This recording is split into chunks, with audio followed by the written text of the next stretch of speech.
Now, we are going to discuss the last two topics in cosmetology, which is skincare and makeup.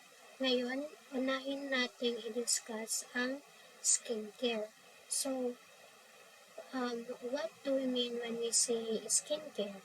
So, when we say skincare, the range of practices that support the skin integrity, enhance its appearance, and relieve skin conditions. It also includes hydration and exfoliation of the skin to maintain its healthy glow. To keep the skin healthy and beautiful, skincare is essential. So, ito yung mga practices ng mga human just to care the skin from the root word skincare. Diba? So, skincare has a huge role in everyone's life because it is very important for us to maintain goodness in our skin. Especially yung mga kabataan ngayon. Kung ating mapapansin, maraming na-addict sa skincare. Marami ding mga nagkalat ng mga set of skincare gaya ng mga different types or different kinds of rejuvenating set and different kinds of sunscreen nowadays. And skincare is very important to us human because it helps our skin to stay in good condition wherein na-prevent natin dito yung pagkakaroon ng maraming acne at mga wrinkles. So, hindi lang, kumbaga, nagiging glass skin yung meron sa isang tao kapag meron siyang skincare. However, the main reason why do we need to practice this skincare for us to enhance more our confidence para syempre paghaharap ka sa maraming tao, there is a confident and of course we need to remember all the time that the main reason of skincare is to prevent yung pagkakaroon ng wrinkles and pagkakaroon ng maraming acne. And the three basic steps in skincare routine. So first is cleansing, and the second one is moisturizing, and the third one is sunscreen. So first is the cleansing. So this will help to keep your skin clear, healthy, and radiant. Without cleansing, your skin will be more prone to breakouts, dehydration, and premature aging. Use soap and clean running water to remove dirt, oil, and unwanted debris from your face. So it is very important for us to cleanse our face before we put something to our face. Siyempre, yung unang-unang kailangan nating gagawin is hugasan yung mukha natin ng maligamgam na tubig para matanggal yung mga dirt, mga oiliness ng face natin. So, by this one, we are preventing our skin also to breakouts. And of course, di ba? Usually, ito talaga yung kailangan na nating ginagawa every time na matutulog or gigising tayo ng umaga. We cleanse our face with warm water. And the second one is moisturizing. So, according to Marmer, moisturizing your face helps to protect the skin's barrier from irritation. It also helps to reduce the development of dryness or helps you to revive your skin from dryness. Moisturizer creates a barrier between your skin and climate, including cold, dry air that can further dry out your skin. So, moisturizing has a huge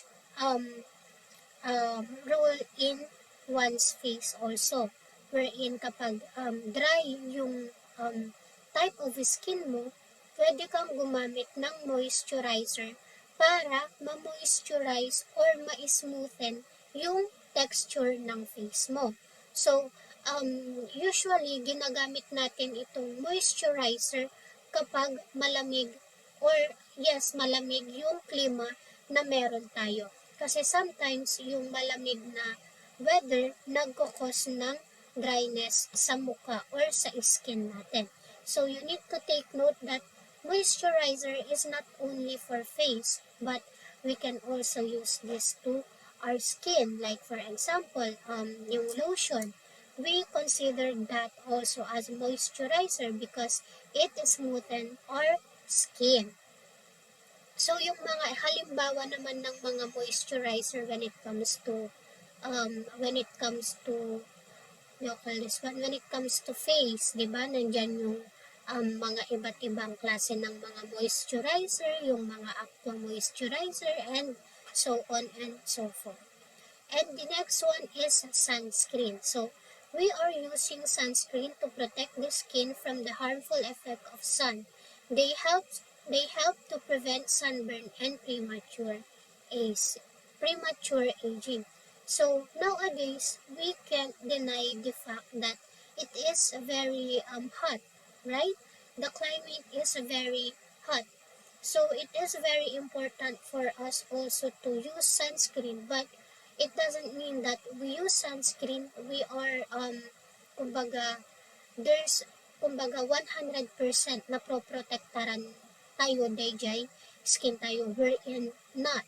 So, you need to remember that sunscreen can protect not 100%, but maybe even though it's not 100%, napoprotektahan niya pa rin yung skin natin from the effects or from the UV ray of the sun.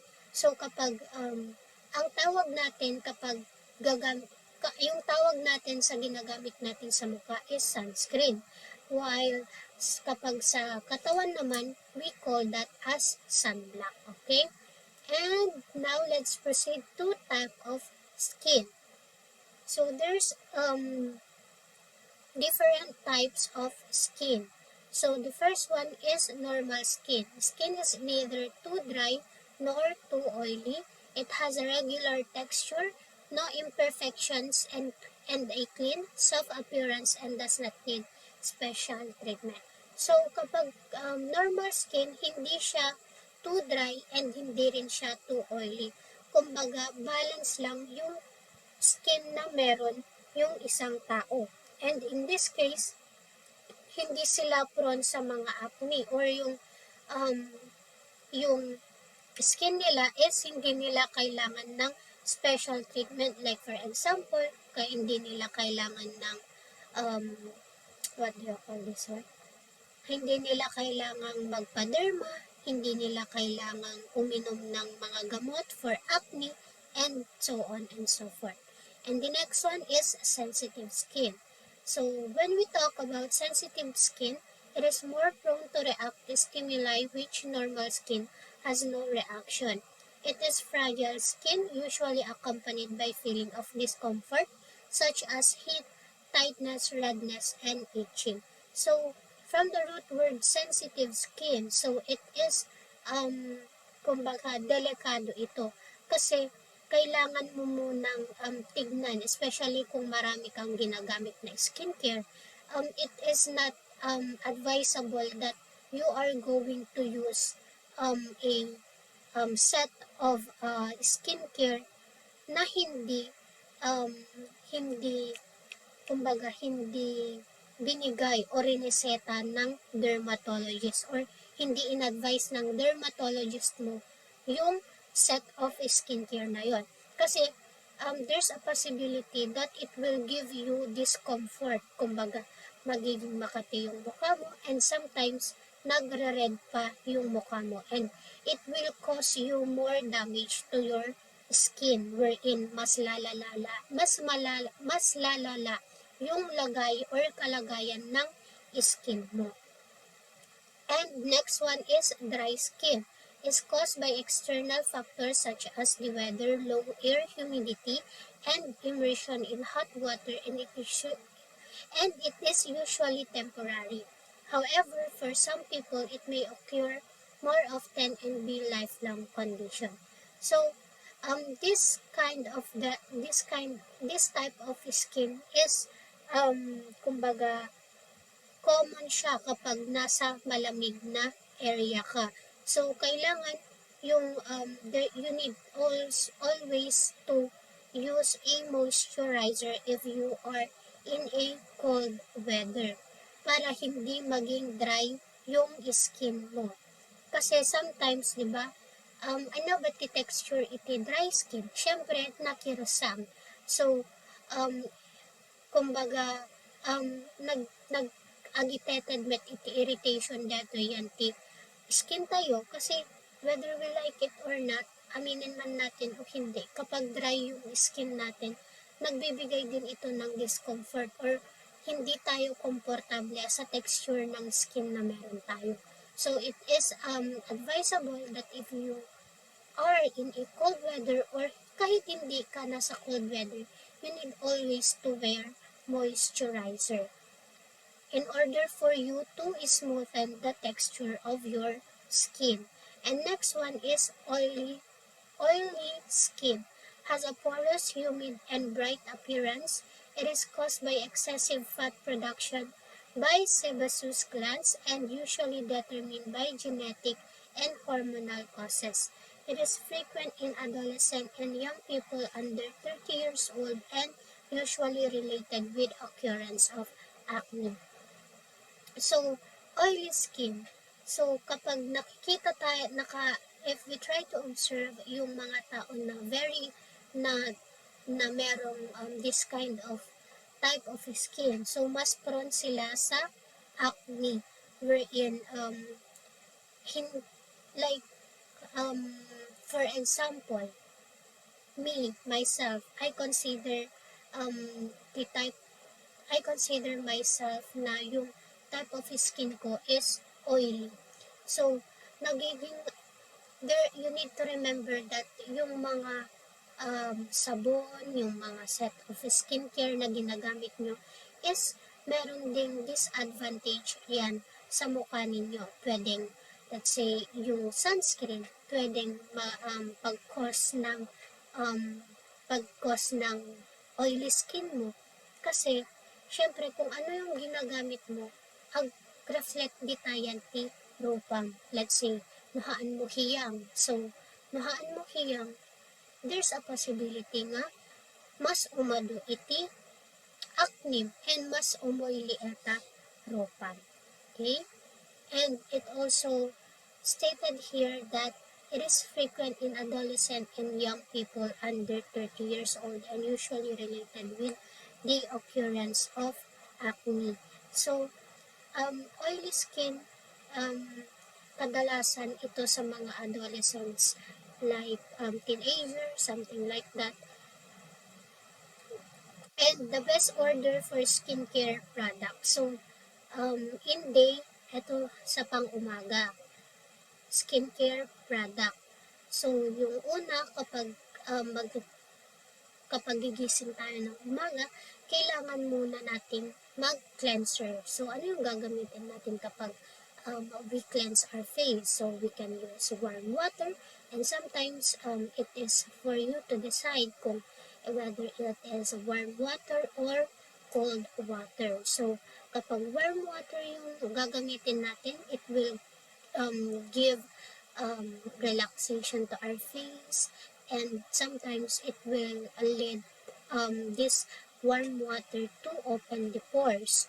And while the other one, if we choose cold cleanser, sometimes, syempre, nagigive din siya ng relaxation, and at the same time, mas mariingan ka nga insigida no cold water iti gamitem, and nagko-close din siya ng pores. And after that, you can use toner in order to um, um, get the dirt from your face, to give a pH balance to your face.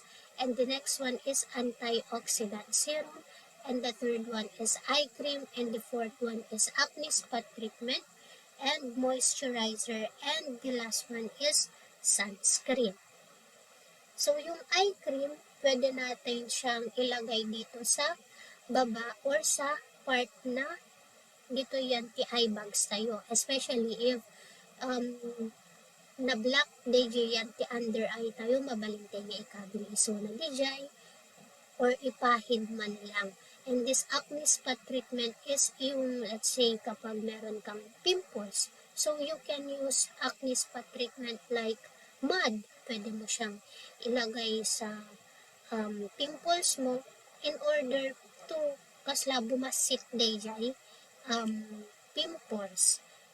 And kapag gabi naman, ito naman yung best order for skincare. So, cleanser, huhugasan ulit natin ng water yung face natin, and then use toner, eye cream, treatment, moisturizer, and night cream. And that's all for the discussion under skincare.